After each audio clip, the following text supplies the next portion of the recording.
प्रभु के नाम की तारीफ हो। प्रभु ने इस समय अपने चरणों में आने के लिए जो हमें अनुग्रह दिया, आज का जो हमारा वचन जो मनन करना रहेगा वह हमारा रहेगा, जो विषय जो हमारा है महाक्लेश। विषय हमारा रहेगा महाक्लेश। आइए इसमें वचन नोट करेंगे। Matthew chapter 24 verse 21। Matthew chapter 24 verse 21। मत्ती रचित सुसमाचार उसका 24 अध्याय उसका 21 वचन। मत्ती रचित सुसमाचार 24 का 21 वचन। आइए वचन को पढ़ें। क्योंकि उस समय ऐसा भारी क्लेश होगा जैसा जगत के आरंभ से ना अब तक हुआ और ना कभी होगा। ना कभी हुआ तो ना कभी होगा। एक ऐसा महाक्लेश जो इस पृथ्वी के ऊपर शुरू होने वाला है, उसके बारे में प्रभु यीशु मसीह खुद बात कर रहा है। जब प्रभु यीशु मसीह बात कर रहा है तो हम इधर देखते हैं वो कितना भयानक समय होगा। एक बार फिर से इस वचन को रिपीट करें। देखो इधर परमेश्वर का वचन क्या बताता है। क्योंकि उस समय ऐसा भारी क्लेश होगा, उस समय भारी ऐसा क्लेश होगा जैसा जगत के आरंभ से ना अब तक हुआ, ना कभी हुआ और ना कभी होगा। और ना कभी होगा। इससे पहले कि ये महाक्लेश इस पृथ्वी के ऊपर शुरू हो, प्रभु यीशु मसीह का जो कलीसिया उठाया जाएगा, प्रभु यीशु मसीह का कलीसिया का उठाया जाना, और उसके बाद तुरंत एकदम क्या होगा, 7 साल का क्लेश शुरू होगा।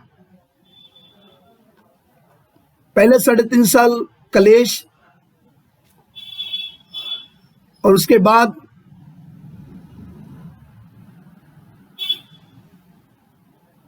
मगरले 3.5 साल महाक्लेश होगा। पहले 3.5 साल 2 पीरियड है, पहला क्लेश, दूसरा महाक्लेश होगा। तो उसी के बारे में जो इस समय जो हम सीखने के लिए परमेश्वर का वचन जा रहे हैं, महाक्लेश के बारे में। तो इधर जो परमेश्वर का वचन जो हमें बताता है, ऐसा भारी क्लेश होगा ना कभी इससे पहले हुआ है, जब से ये पृथ्वी शुरू हुआ है। इधर परमेश्वर का वचन बताता ना इस जगत के आरंभ से अभी तक हुआ है, ना कभी होगा। ऐसा समय आने वाला है। यदि मैंने और आप सब ने इससे बचना है तो अभी से ही क्या करो, प्रभु यीशु मसीह की आगमन के लिए अपने आप को तैयार करो। यदि हम सब ने मसीह की आगमन के लिए अपने आप को तैयार नहीं किया, जो कलीसिया का उठा लिया जाना है, यदि उसमें हम शामिल नहीं हुए, तो उसके बाद कलीसिया का उठा लिया जाना और 7 साल का क्लेश शुरू हो जाएगा। इसमें 2 पीरियड है। पहला है 3.5 साल क्लेश, उसके बाद महाक्लेश, दोनों को मिला लिया जाए तो 7 साल का क्लेश है। तो कितना वो समा भयानक होगा, उसी के बारे में प्रभु यीशु मसीह खुलकर अपने चेले लोगों को बता रहा है। तो इस समय भी पवित्र आत्मा जो हमें जो सिखाना चाहता है परमेश्वर का वचन, उसी प्रभु यीशु मसीह की बात को पवित्र आत्मा हम सबके ऊपर जो प्रकट करना चाहता है, उसी बात को दोहराते हुए पवित्र आत्मा हमको खोलकर सिखाना चाहता है, ताकि कोई भी विश्वासी हो, सेवक हो, इन बातों से अनजान ना रहे, ताकि अपने आप को इससे बचाने के लिए प्रयास करें, यत्न करें। अगर हमने महाक्लेश से बचना है तो उसके लिए अभी से अच्छे से प्रभु यीशु मसीह के पीछे चलना शुरू करो। जो अभी तक हम अच्छे से नहीं चले, तो अभी ये समय है। अगर इस आवाज को सुनकर यदि अभी भी आप सुस्ती, लापरवाही करोगे तो आपके लिए भारी पड़ सकता है। तो 7 साल का क्लेश आपका फिर इंतजार कर रहा है। कितना भयानक समा होगा। पहले 3.5 साल क्लेश है, दूसरे 3.5 साल महाक्लेश है। तो इस समय महाक्लेश के बारे में जो प्रभु यीशु मसीह ने जो बोला, उसी बात को पवित्र आत्मा इस समय हमें खोलकर सिखाना चाहता है। और जागते रहें। यदि इस वचन को सुनकर, सीखकर फिर भी हम सुस्त रहे, तो इसका इंजाम कितना भयानक होगा वह आप सोच सकते हैं। कितना खतरनाक हो सकता है हमारे लिए। क्योंकि 7 साल के क्लेश में वही आएगा जिन्होंने अपने आप को इस समय मसीह की आगमन के लिए तैयार नहीं किया, जो कलीसिया का उठा लिया जाना है। इसके साथ साथ एक वचन और देखेंगे, Matthew chapter 24 verse 15। Matthew chapter 24 verse 15। मत्ती रचित सुसमाचार 24 अध्याय उसका 15 वचन। मत्ती 24:15। इसीलिए जब तुम उस उजाड़ने वाली घृणित वस्तु को, जिसकी चर्चा दानियेल भविष्यद्वक्ता के द्वारा हुई थी, पवित्र स्थान में खड़ी हुई देखो। पवित्र स्थान में खड़ी हुई देखो। जो पढ़े वह समझे। जो पढ़े वह समझे। देखो इधर परमेश्वर का वचन क्या बताता है। अगर देखा जाए, जो महाक्लेश का जो आरंभ है, इधर से ही शुरू होगा। इधर से शुरू होने का, बोलने का मतलब, ये प्रभु यीशु मसीह के मुख से जो निकले वचन है, जब तुम उस उजाड़ने वाली घृणित वस्तु को हैकल में जब तुम देखो। इस वचन को फिर से एक बार रिपीट करें। इसीलिए जब तुम उस उजाड़ने वाली घृणित वस्तु को, जिसकी चर्चा दानियेल भविष्यद्वक्ता के द्वारा हुई थी, पहल जो दानियेल के द्वारा जो बोला गया वचन जी। इसीलिए जब तुम उस उजाड़ने वाली घृणित वस्तु को, जिसकी चर्चा दानियेल भविष्यद्वक्ता के द्वारा हुई थी, पवित्र स्थान में खड़ी हुई देखो। पवित्र स्थान में खड़ी हुई देखो। पवित्र स्थान बोलने का मतलब, जो इधर परमेश्वर का वचन जो हमें सिखाता है, कलीसिया उठने के बाद जब प्रभु यीशु मसीह अपनी कलीसिया को उठाकर इधर से ले जाएगा, उस समय मसीह विरोधी प्रगट रूप में आ जाएगा और इस्राएल के साथ वाचा बांधेगा। जब वह वाचा बांधेगा तो इस्राएली लोग धोखा खा जाएंगे, वह समझेंगे कि हमारा मसीहा आ गया है। वह बड़ी खुशी के साथ उसको मसीह विरोधी को ग्रहण करेंगे, क्योंकि वो क्या काम करेगा? जो अभी तक जो यरूशलेम में जो मंदिर नहीं बना, उसको बनाने के लिए उनके साथ बात करेगा। तो जब वह इज़राइल के साथ वाचा बांधेगा तो उस यरूशलेम में उस मंदिर को बनवाने में उनकी अगुवाई करेगा, उनकी मदद करेगा। जब वह मंदिर बन जाएगा, चलते चलते वह मसीह विरोधी अपना असली रंग प्रकट कर देगा। तो उस समय वह उधर क्या करेगा? मसीह विरोधी मूर्ति को खड़ा करेगा। उस मंदिर में, हैकल में क्या करेगा? उस पवित्र मंदिर में मूर्ति को खड़ा करेगा। तब इजरायली लोगों की आंखें खुलेगा, उनको समझ में आएगा ये हमारा असली मसीहा नहीं है। चलते चलते जब मसीह विरोधी अपना असली रंग प्रकट करेगा तो उसके बाद जैसे ही वह मूर्ति को इधर खड़ा करेगा तो इज़राइल को मालूम चल जाएगा ये असली हमारा मसीहा नहीं है। उसके बाद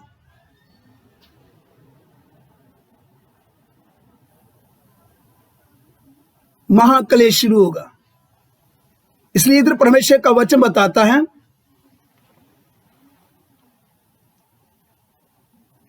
कि जब तुम उस उजाड़ने वाली घृणित वस्तु को तुम पवित्र स्थान में, उस पवित्र हैकल में खड़ी देखो तो तुम जान लो। इस वचन को पढ़ें। इसीलिए जब तुम उस उजाड़ने वाली घृणित वस्तु को, जिसकी चर्चा दानियेल भविष्यद्वक्ता के द्वारा हुई थी, पवित्र स्थान में खड़ी हुई देखो, जो पढ़े वह समझे। जो पढ़े वह समझे।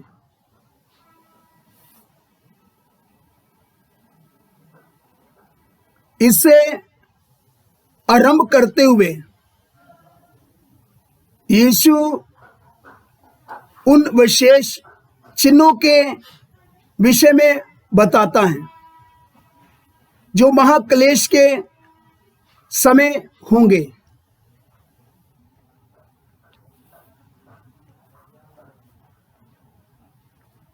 आइए वचन नोट करेंगे। Revelation chapter 7 verse 14। Revelation chapter 7 verse 14। प्रकाशित वाक्या 7 का 14। प्रकाशित वाक्या 7 का 14।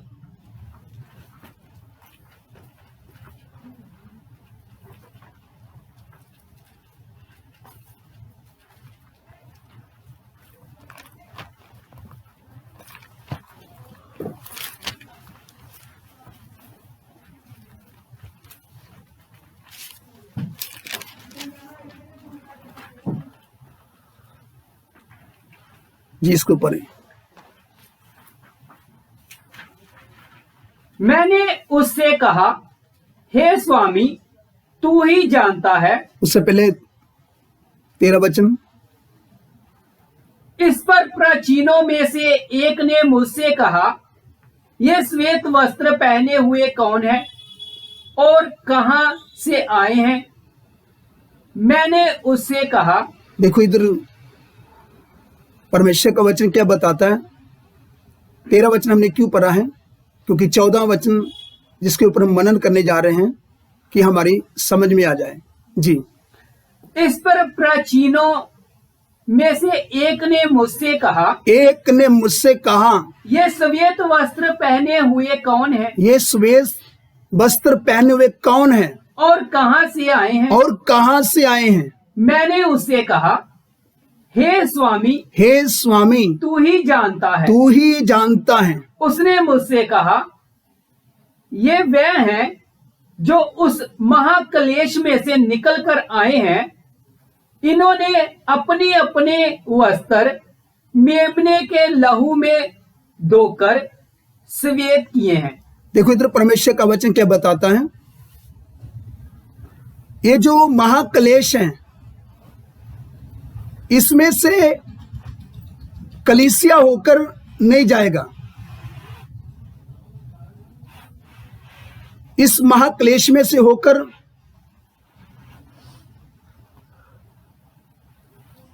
जो 1,44,000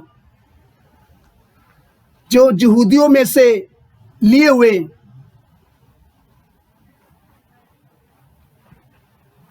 लोग हैं, जिनके बारे में इधर बताया गया है।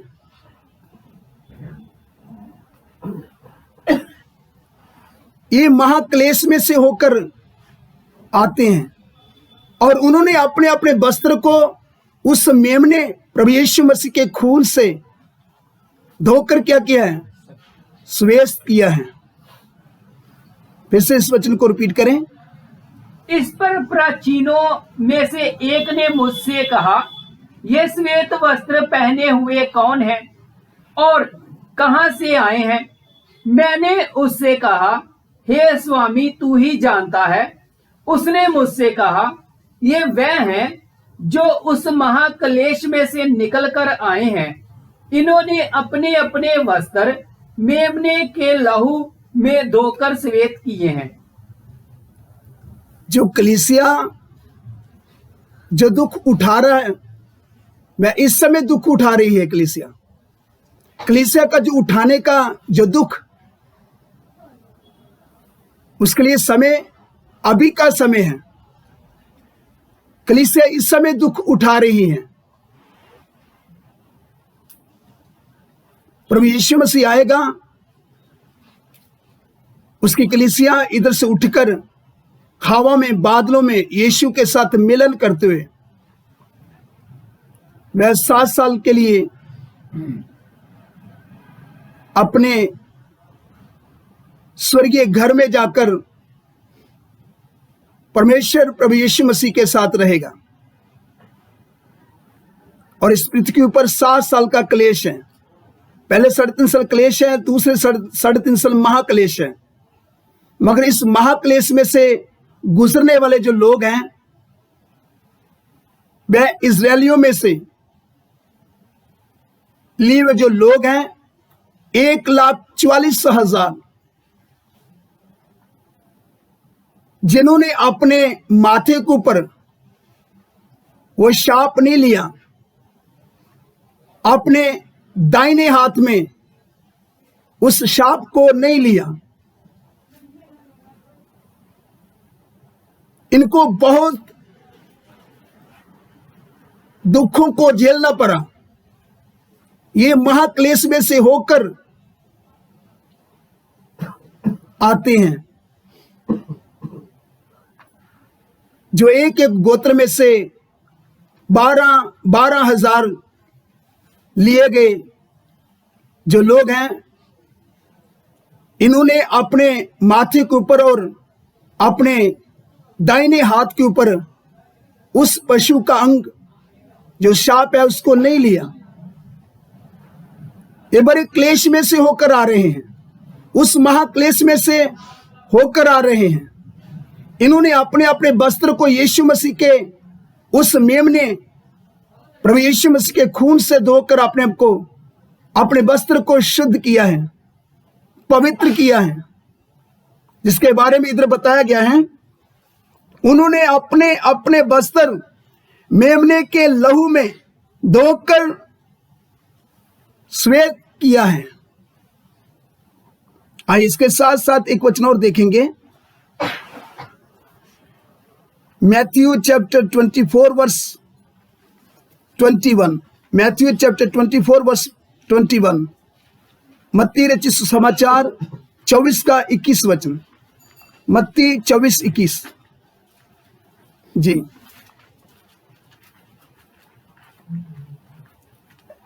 जल्दी से पढ़ें।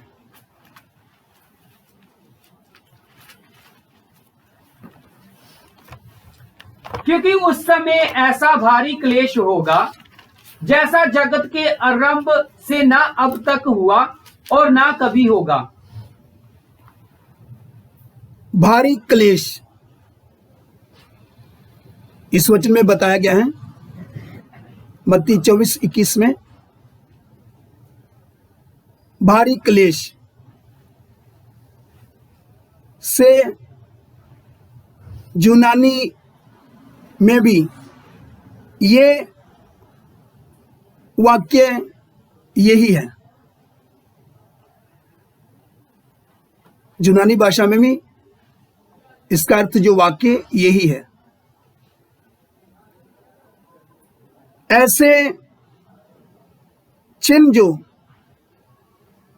ये संकेत देंगे कि युग का अंत अब बहुत निकट है।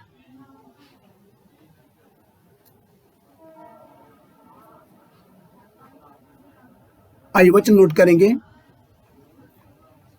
Matthew chapter 24 verse 15 to 29, Matthew chapter 24 verse 15 to 29, मत्ती रचित समाचार 24 अध्याय 15 वचन से लेकर उसका 29 वचन तक। मत्ती 24 15 से लेकर 29 तक। जी, इसलिए जब तुम उस उजाड़ने वाली घृणित वस्तु को, जिसकी चर्चा दानियेल भविष्यद्वक्ता के द्वारा हुई थी, पवित्र स्थान में खड़ी हुई देखो, जो पढ़े वह समझे, जो पढ़े वह समझे। तब जो यहूदिया में हो वह पहाड़ों पर भाग जाएं। देखो इधर परमेश्वर का वचन क्या बताया जा रहा है, क्योंकि किधर से आरंभ किया जा रहा है। मतलब इधर जो दानियल की किताब में पहले से दानियल के द्वारा जो बोला गया वचन, उधर से प्रभु यीशु मसीह आरंभ करते हुए उस महाक्लेश की ओर जो होने वाले जो चिन्ह हैं उनको प्रभु यीशु मसीह प्रकट कर रहा है, बता रहा है अपने चेले लोगों को क्या क्या होगा। जी पढ़ें। तब जो यहूदिया में हो, जो यहूदिया में हो वह पहाड़ों पर भाग जाएं। वह पहाड़ों में भाग जाएं। जो छत पर हो वह अपने घर में से सामान लेने को ना उतरे। ये किस समय के बारे में प्रभु यीशु मसीह बात कर रहे हैं? ये महाक्लेश के समय की बात कर रहे हैं। जो महाक्लेश में जे ऐसे ऐसे बातें जो घटने वाली हैं, जो ऐसे ऐसे बातें होंगी, तो इधर परमेश्वर का वचन बताता है तब जो यहूदिया में हो वह पहाड़ों पर भाग जाएं, जो छत पर हो वह अपने घर में से सामान लेने को ना उतरे। जी आगे। और जो खेत में हो, जो खेत में हो वह अपना कपड़ा लेने को पीछे ना लौटे। जी। उस दिनों में जो गर्भवती और दूध पिलाती होंगी उनके लिए हाय हाय, उनके लिए हाय हाय। प्रार्थना किया करो। देखो इधर परमेश्वर का वचन क्या बताता है, प्रार्थना किया करो कि तुम्हें जाड़े में या शब्द के दिन भागना ना पड़े। जाड़े बोलने का मतलब ठंड के दिनों में, सर्दी के समय में आपको भागना ना पड़े। तो आप बोलोगे हमारे ऊपर तो ये समय आने वाला नहीं है। अगर आपने मसीह यीशु की आगमन के लिए अपने आप को तैयार नहीं किया तो ये समय आपके ऊपर भी आ सकता है। इसलिए परमेश्वर का वचन बताता है प्रार्थना किया करो। हमें कितना सुचेत और जागते रहने का परमेश्वर इस वचनों के द्वारा अपने आत्मा में होकर हमें खबरदार कर रहा है, हमें जागृत कर रहा है।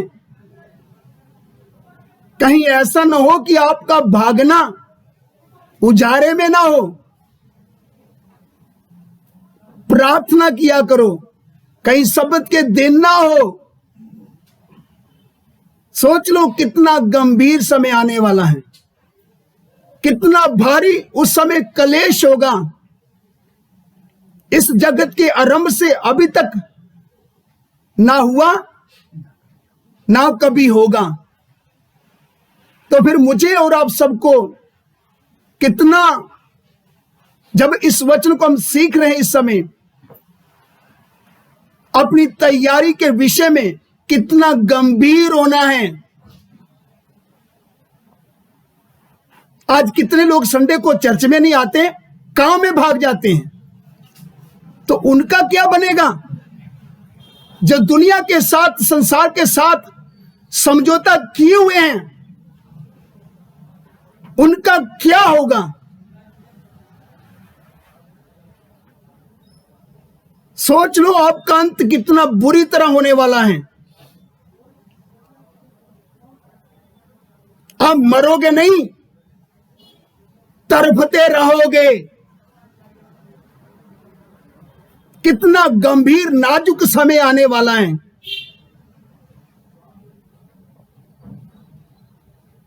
तो अभी जो हमने अपने आप को तैयार नहीं किया, तो ना हम तैयार कर रहे हैं अपने आप को मसीह की आगमन के लिए, तो सोच लो फिर ये समा आपके ऊपर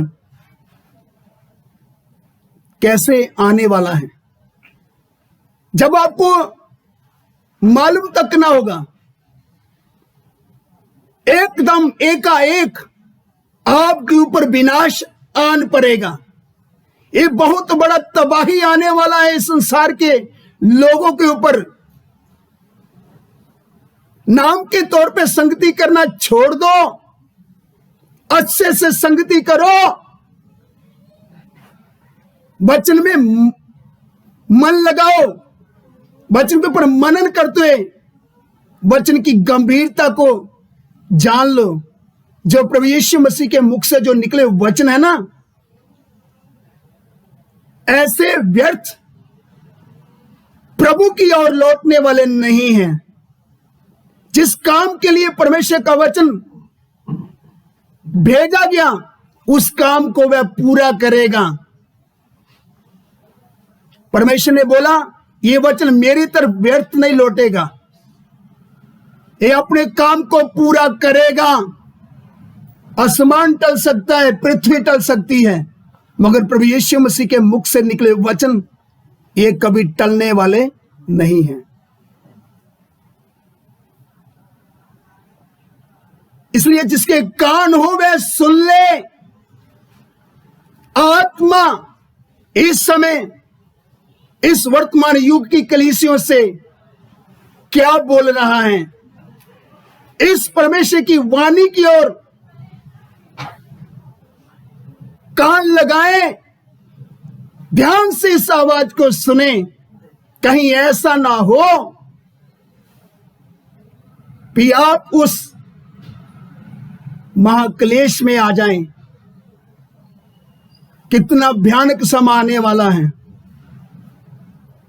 जिस वचन को पढ़ेंगे जी, प्रार्थना किया करो, प्रार्थना किया करो कि तुम्हें जाड़े में या सबत के दिन भागना ना पड़े जी, क्योंकि उस समय ऐसा भारी कलेश होगा, उस समय भारी ऐसा कलेश होगा जैसा जगत के आरंभ से ना अब तक हुआ और ना कभी होगा जी।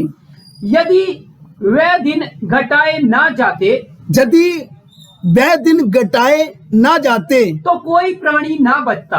ये किन के लिए घटाए जा रहे हैं? ये दिन क्यों घटाए जा रहे हैं?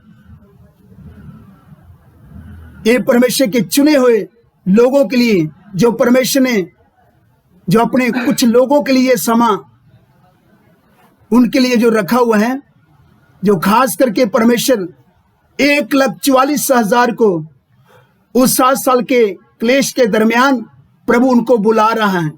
वह जब सही से सच्चे परमेश्वर की पहचान में आएंगे, यीशु मसीह को जान जाएंगे, उनके लिए वह मौका है, समय है कि वह 12 गोत्र में से 12,000 उधर से प्रभु यीशु मसीह ले रहा है अपने लिए। परमेश्वर अपने लिए अपने लोगों को ले रहा है। उन इस्राएलियों में से 1,44,000 जब ये बड़े महाक्लेश में से होकर जब आएंगे, ये भी प्रभु यीशु मसीह के साथ 1,000 साल इसी पृथ्वी को पर राज्य करेंगे, क्योंकि इन्होंने बहुत कष्ट उठाया है। मगर जो अभी जिन्होंने अपने आप को मसीह की आमद के लिए तैयार नहीं किया, उनके लिए तो ये समय बहुत भारी पड़ेगा। सोच लो फिर मुझे और आप सबको कितना गंभीर होना है, कितना मुझे और आप सबको जागते रहना है। जी वचन को पढ़ें। यदि वह दिन घटाए ना जाते तो जी कोई प्राणी ना बचता, कोई प्राणी ना बचता, परंतु चुने हुओं के कारण वह दिन घटाए जाएंगे। चुने हुए लोगों, ये चुने हुए लोग कौन हैं? जो 7 साल के क्लेश के दरमियान जो प्रभु यीशु मसीह के और परमेश्वर के ओर जो लौटेंगे, ये 1,44,000 हैं। ये 12 गोत्रों में से लिए हुए वह लोग हैं। जी उस समय यदि कोई तुमसे कहे जी देखो मसीह यहाँ है जी या वहाँ है, तो विश्वास ना करना, जी क्योंकि झूठे मसीह और झूठे भविष्यद्वक्ता उठ खड़े होंगे और बड़े बड़े चिन्ह और अद्भुत काम दिखाएंगे जी कि यदि हो सके तो चुने हुओं को भी भरमा दें। अभी का समय ऐसा ही है। कितने लोग को भरमाए जा रहे हैं, कितने लोग को भरमाए जा रहे हैं, इसलिए कितने लोग भाग रहे इधर उधर चिन्ह चमत्कारों के पीछे। जैसे मैंने पिछले दिनों में आपको परमेश्वर का वचन जो सिखाया, मसीह विरोधी का युग के बारे में, उस विषय में मैंने आपको खुलकर सिखाया है। प्रभु की आत्मा ने आपसे बात किया है। तो चिन्ह चमत्कारों के पीछे कितने लोग भाग रहे हैं। जी आगे। देखो मैंने पहले से तुमसे ये सब कुछ कह दिया है, जी इसलिए यदि वह तुमसे कहें देखो वह जंगल में है, जी तो बाहर ना निकल जाना, जी या देखो वह कोठरियों में है, तो विश्वास ना करना। जी क्योंकि जैसे बिजली पूरब से निकलकर पश्चिम तक चमकती है, वैसे ही मनुष्य के पुत्र का आना होगा। जी जहां लोथ हो वहीं गिद्ध इकट्ठा होंगे। उन दिनों के क्लेश के तुरंत बाद सूर्य अंधियारा हो जाएगा, सूरज अंधियारा हो जाएगा, और मतलब सूरज अपनी रोशनी छोड़ देगा, सूरज अंधियारा हो जाएगा। उन दिनों के क्लेश के तुरंत बाद सूर्य अंधियारा हो जाएगा और चंद्रमा का प्रकाश जाता रहेगा, चंद्रमा का प्रकाश जाता रहेगा, और तारे आकाश से गिर पड़ेंगे और आकाश की शक्तियां हिलाई जाएंगी। आकाश की शक्तियां हिलाई जाएंगी।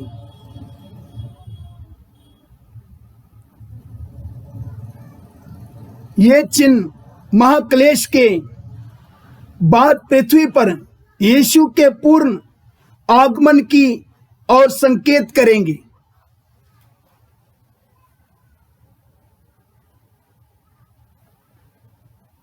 यीशु मसीह की आगमन के लिए। ये कौन सा आगमन? जो 7 साल के क्लेश के बाद जो यीशु मसीह का जो आगमन होगा, पूर्ण आगमन। एक तो मसीह यीशु का जो आगमन है 7 साल के क्लेश से पहले है, और दूसरा जो यीशु मसीह का जो आगमन है 7 साल के क्लेश के बाद है।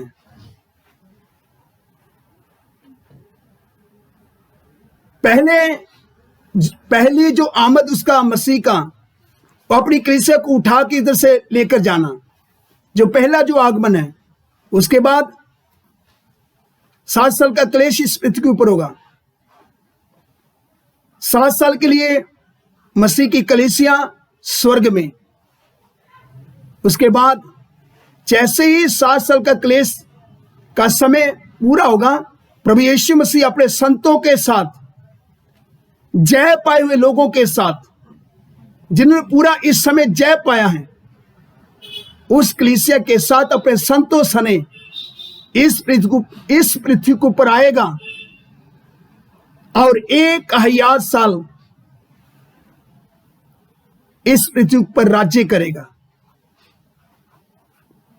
अपने संतों के साथ राज्य करेगा। प्रभु यीशु मसीह के साथ संत लोग मिलकर 1000 साल इस पृथ्वी पर राज्य करेंगे। तो ये सारे चिन्ह, ये जो निशान हैं, ये किसकी ओर संकेत कर रहे हैं?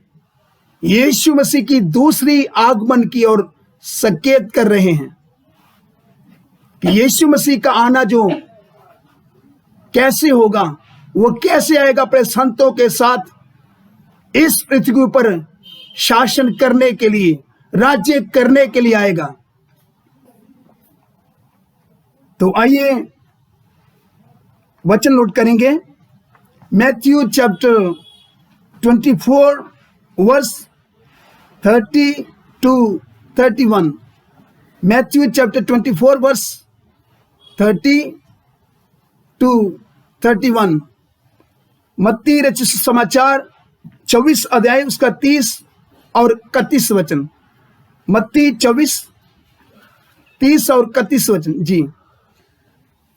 तब मनुष्य के पुत्र का चिन्ह आकाश में दिखाई देगा। किधर दिखाई देगा? आकाश में दिखाई देगा, आकाश के ऊपर जी। तब मनुष्य के पुत्र का चिन्ह आकाश में दिखाई देगा जी। और तब पृथ्वी के सब कुलों के लोग छाती पीटेंगे, छाती पीटेंगे, और मनुष्य के पुत्र को बड़ी सामर्थ और ऐश्वर्या के साथ आकाश के बादलों पर आते देखेंगे। ये प्रगट रूप में प्रभु यीशु मसीह का जो आगमन, जो प्रभु यीशु मसीह का जो आना प्रगट रूप में है। प्रभु यीशु मसीह प्रगट रूप में आ रहा है, अपने संतों के साथ आ रहा है, इस पृथ्वी के ऊपर राज्य करने के लिए आ रहा है। इस पृथ्वी के ऊपर यीशु मसीह अपने संतों के साथ 1000 साल जब राज्य करने के लिए आ रहा है। जब राज्य करेगा तो कैसे राज्य करेगा? लोहे के डंडे के साथ राज्य करेगा, लोहे के डंडे के साथ राज्य। उस समय कोई चूंकि चा नहीं करेगा, लोहे के डंडे से उनके साथ, उनके ऊपर क्या करेगा? हुकूमत करेगा, राज्य करेगा।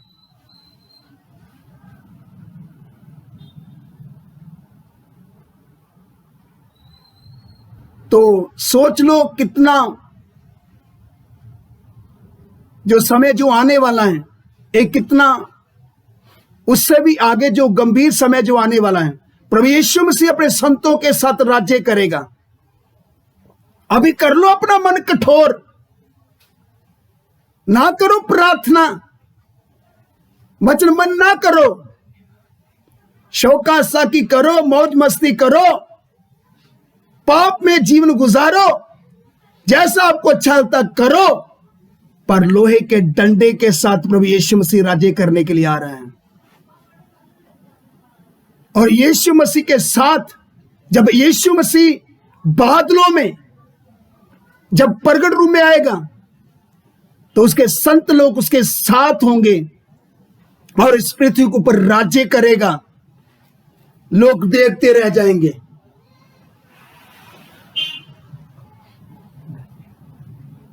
यीशु मसीह राज्य करने के लिए आ रहा है, अपने संतों के साथ लोहे के डंडे के साथ क्या करेगा? राज्य करेगा, किसी को छोड़ेगा नहीं।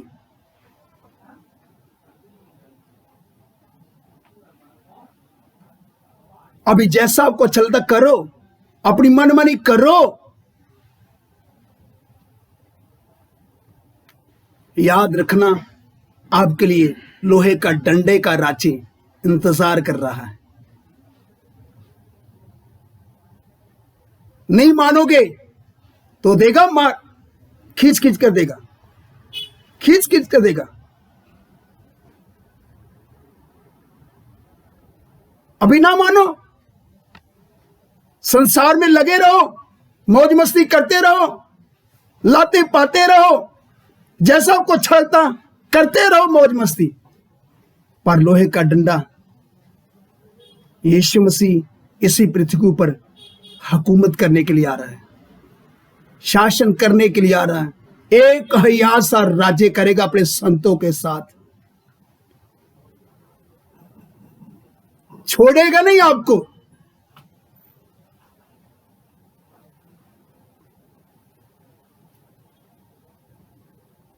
तो अभी का ये समय है, पश्चाताप करो, लौटकर संसार में से प्रभु की ओर आओ, संसार से अपना मन फिराओ, पापों से अपना मन फिराओ। यदि आप कुछ अपना बचाव चाहते हो तो अपना, यदि तुम बचाव चाहते हो तो प्रभु की ओर लौट कर आओ, पापों से मन फिराओ।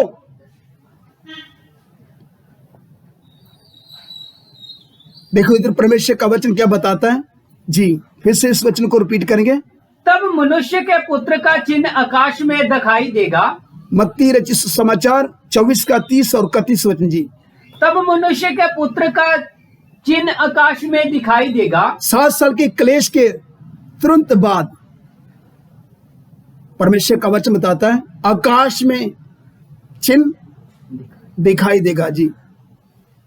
और तब पृथ्वी के सब कुलों के लोग छाती पीटेंगे। क्या करेंगे? खुशी नहीं मनाएंगे। बोलते थे आने वाला है, अभी तक तो आया नहीं, अभी आ गया है। कैसे आ रहा है? राज्य करने के लिए आ रहा है, इस पृथ्वी पर शासन करने के लिए आ रहा है। साथ में संत लोग आ रहे हैं। कैसा समय होगा? लोग छाती पीट रहे हैं, देखते हैं।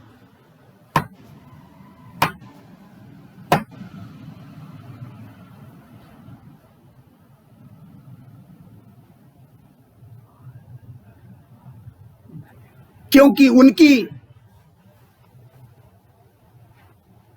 क्या करेगा? उन दिन नासा च दम करेगा। फिर कोई भी ऐसा, कोई व्यक्ति नहीं ऐसा पाया जाएगा जो अपनी मनमानी करेगा। अगर नहीं मानेगा तो लोहे का राज्य का, जो लोहे के डंडे का जो राज्य, जो हुकूमत करना, उसका मतलब क्या है? प्रेम की भाषा नहीं, लोहे का डंडे का भाषा। ये लोहे की डंडे की भाषा ही समझते हैं, लोहे की डंडे का भाषा।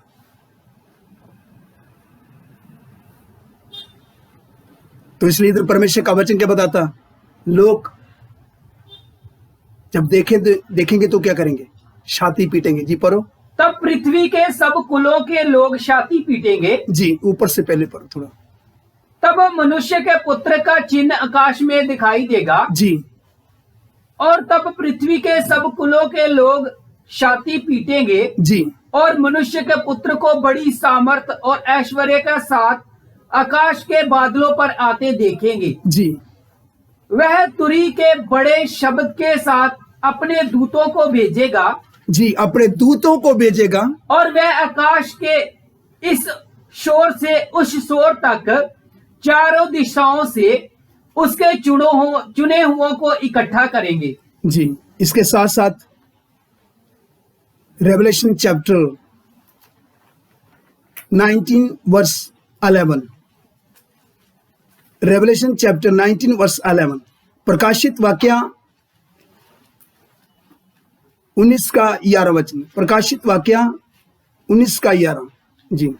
फिर मैंने स्वर्ग को खुला हुआ देखा जी, और देखता हूं कि एक श्वेत घोड़ा है और उस पर एक सवार है उसके ऊपर एक सवार है। ये प्रभु यीशु मसीह के बारे में बताया गया। जो विश्वास योग्य यो विश्वास योग्य और सत्य कहलाता है जो सत्य कहलाता है और वह धर्म के साथ न्याय और युद्ध करता है। हाँ, कैसे? धर्म के साथ न्याय और युद्ध करता है जी। और इसके साथ साथ